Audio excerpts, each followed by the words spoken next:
Assalamu alaikum warahmatullahi wabarakatuh. Takulandiraniso pano pa NMS TV. Pamene lero linonso tili m'boma la Zomba kwa Chimbalanga kumene kuli mzikiti umene mukuonawu. Kalekale tu pamenepa padali mzikiti wa Nsasa. Mwachidule kunoko kudali konena kuti kudali manyomo silimokaoka. So lero lino tawayendera anthu amene watu ali ndi zinthu zambiri zosiyanasiyana, mavuto amene akukumana nawo. Mavuto amene ali pano ndotani? Mavuto ali pano pa Chimbalanga kuchokera mnthawi imene chisilamu chinabwera kuno 2021 ndiokhuza madrasa. Naam. Komanso nyumba ya shehe. Naam. Pano tilibe. Yeah. Mmene mupaonera. Yeah. Pankhala mzikiti okha. Amene ni mavuto akulu amene tili nawo kuno kwa Chimbalanga. Naam. Mwina mungofotokoza kuti pamene mzikiti udapangidwa nthawi imeneyo chiyambireni munayamba mutabweresedwapo shekhe wina yake kuti maphunzitsa pamadrasa kapena chiyambireni mzikiti sonabwere shekhe? Chibwerere mzikiti wapa. Naam. Sipanabwere shehe wachita kupasidwa ndi ena ake ayi, koma mavolontiya omwewa amene angochimva kuti chibwere phunzitse pamalo pamenepa ndi amene amabwera kumatani kumaphunzitsa pamenepa.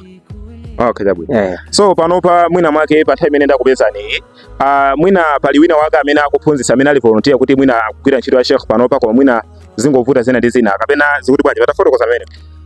Pa nthawi ino tili nawo shehe amene ali volunteer. Naam. Amene tikugwira naye ntchito panopa, koma ni munthu woti nayenso ali ndi banja mwana komanso muza munthu wokuti angokhala koma angophunzitsa amakhala zosowa zace. Naam. Patapezekanso njira imwina yothandizira kuti nayenso azikhala ndi mphamvu ndi chidwi pofuna kuti azitumikira pano azikhala kuti na khomo kwace kuli bwinobwino zikhoza kukhala kuti zinthu zotithandiza kuno kwa Chimbalanga. Okay, kusonyeza kunena kuti patapezeka wina wake oti mwina kungothandiza shekheyo kuti mwina azikwanisa kumamulipira kenakake ncholinga kuti aziswalisa komanso mwina azipanga ngakhale kumaphunzitsana madrasa zabwinobwino kwambiri. Zimenezo ndi zimene ife timasirira zitamachitika pamalo ano.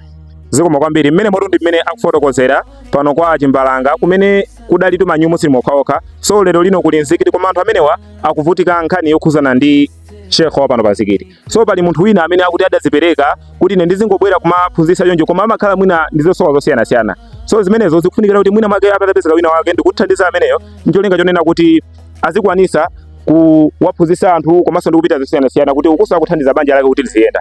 Tiyeni ticheze ndi shekhe ameneyo timve kunena kuti shekhe ameneyo atiuzanso zotani.